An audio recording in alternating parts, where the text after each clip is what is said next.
প্রথমে ট্রেনের পিএনআর নাম্বারগুলো খাতায় লিখে রাখুন।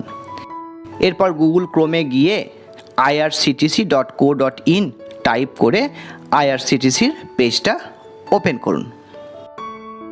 তারপর নিজের ইউজার আইডি এবং পাসওয়ার্ড দিয়ে লগ ইন করুন।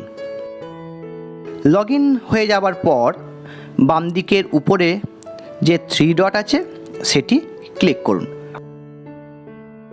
এবার স্ক্রল করে একটু নিচে আসুন, দেখুন রয়েছে হলিডেজ, ওটাতে ক্লিক করুন এবং স্টেজে ক্লিক করুন।